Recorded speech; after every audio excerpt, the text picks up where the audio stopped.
My friends, hello.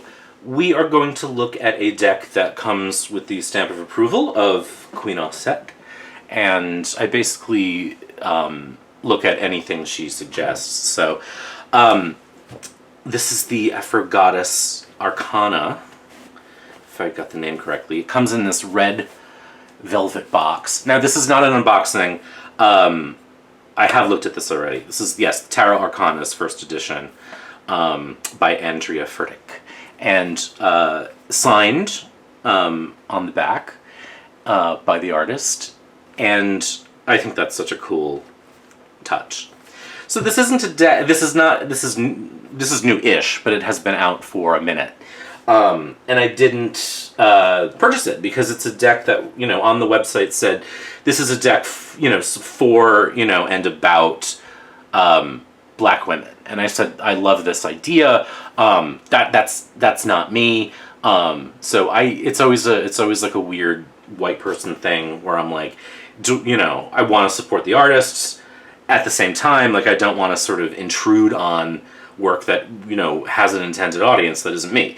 But while we had our panel discussion, Larissa, or Bard's Lament, who has a new name now, was talking about how growing up, she read a lot of mystery novels, and they were all white mystery novels, and that, that people of color are constantly, coming into contact with and experiencing white people's stories, the stories and cultures of white Americans in particular in this country.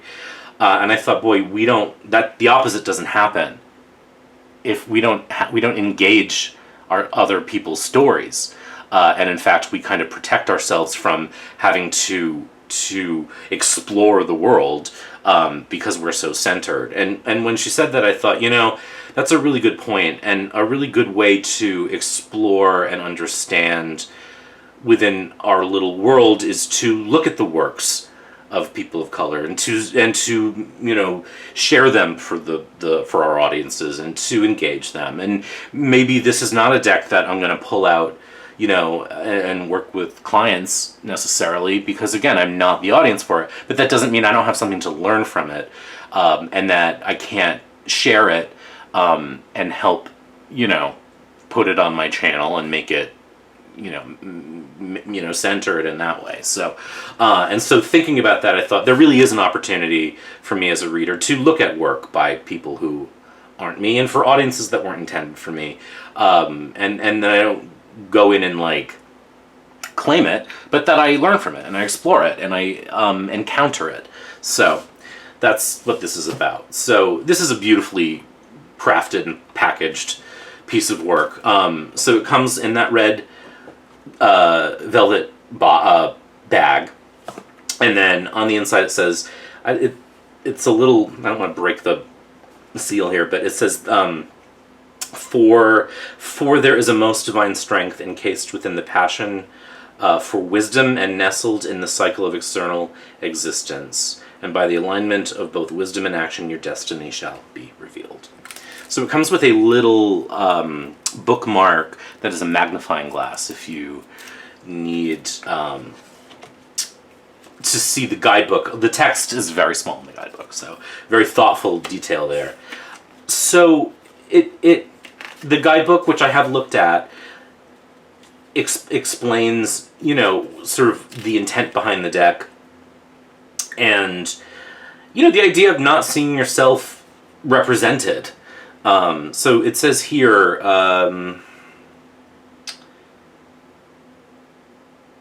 being able to truly resonate and form personal connections with the imagery of the cards are of the utmost importance.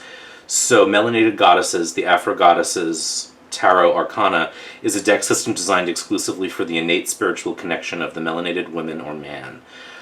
These beautiful and vibrant cards have been carefully studied, designed, and hand-painted by fine artist Andrea Furtick, with an emphasis on seamlessly blending the traditional tarot wisdom and current melanated culture, while subsequently invoking a sense of presence and aid from our ready and waiting to assist ancestors. So, that's the introduction to the guidebook, and then it goes through each of the cards, and it describes the essence of the card with some meanings. The box is beautiful, and then something I've never seen before It's got these mirror glossy backs, and then matte, sort of soft-touched fronts, which super cool combination. I have not shuffled this yet, so I'm curious to see how that works. But let's flip through. These are large cards too, and the art really pops.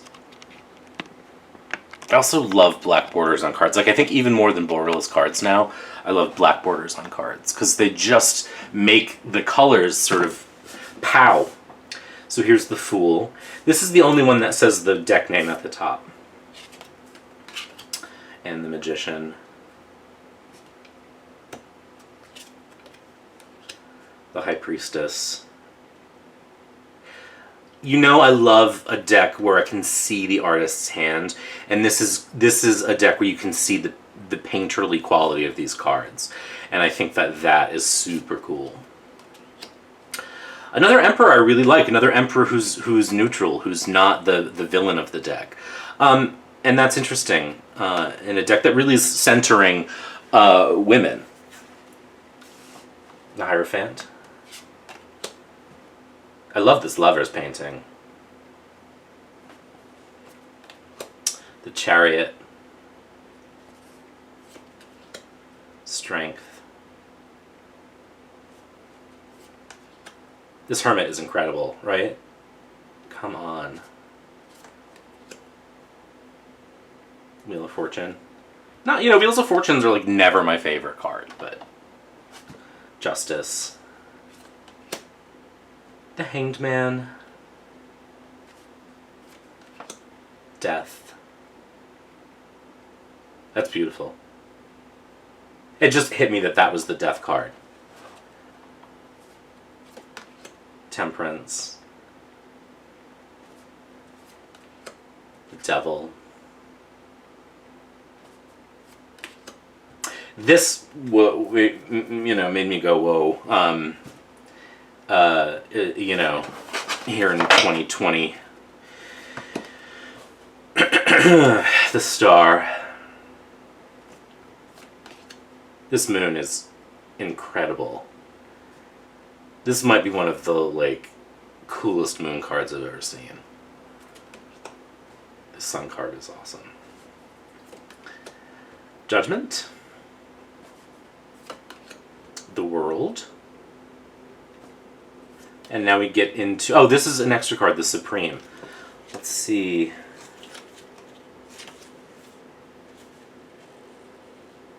All is connected, all is you, and at all times you have the power to connect fully and be your powerful self, the Supreme. From stardust, our immortal souls arise and merge into form, and by destiny an occurrence just as rare as the sight of an eclipse shall ascend to true force, the Supreme. Her pure intentions are blessed by the universe as she caresses a journey that moves at the pace of her will. She is guided by her ancestors and merging all her lessons to accomplish her goals. The resilient goddess is at no time defeated because she knows she is indeed a true goddess, only bound by mortal form, and all she wishes at all times is possible. And then there's a couple more paragraphs there, but just thought I'd share. Ace of Cups. Two of Cups. Three of Cups. Whoops. Four of Cups. Five of Cups. Six. Seven. Eight. Nine. And 10. So the suits are, the courts are Daughter, Sun, Goddess, and God. Ace of Pentacles, Two of Pentacles, 3. I love this honeycomb. 4. 5. Again, this is a 5 that's neutral. I talk so much about neutrality in a deck where you don't sort of have the card telling you everything that you should be thinking about it, and this is an example of that. 6, 7, 8, 9, and 10. Pentacles, Daughter of Pentacles, Sun, Goddess. I love this sort of grove. And the God. Here we have the Ace of Swords, the Two of Swords, 3, 4, 5, 6, so cool, 7, 8, 9, and 10. Then there's the Daughter of Swords, the Son of Swords, Goddess of Swords, God of Swords, and then Wands. It's the Ace. The 2, I love that. The 3, also very cool. These are such cool reimaginings. 4, 5, 6, 7, 8, 9, and 10. And then we have the Daughter of Wands, the Son of Wands, Goddess of Wands. The colors, come on, so beautiful. And then the God. It's a really, really rich, gorgeous colors, art, and just really, really breathtaking. And of course this matte gilding edges, which is something I love. Now, I don't think, maybe I can. I thought I was going to have to side shuffle it, but I actually can. These are large cards, and they're thick. These are durable, for sure. This combination of sort of the matte front and the glossy back creates kind of like a nice level of friction. Sometimes these matte cards can actually stick when you're shuffling, and I think because the backs are glossy, they don't do that, which is nice. So like there's like the right amount of friction there, and that mirror back is like super cool. I've never seen that before. I love the even kind of like a symbolic duality. You know what I mean? I think of like matte and shiny. This is really, really, really a cool choice. Whoops.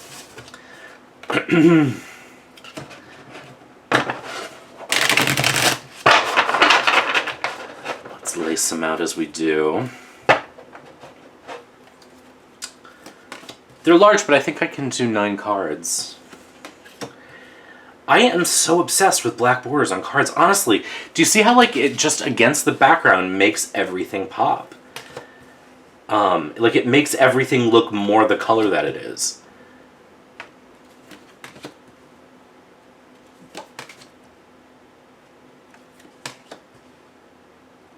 Look how beautiful that looks laid out that way.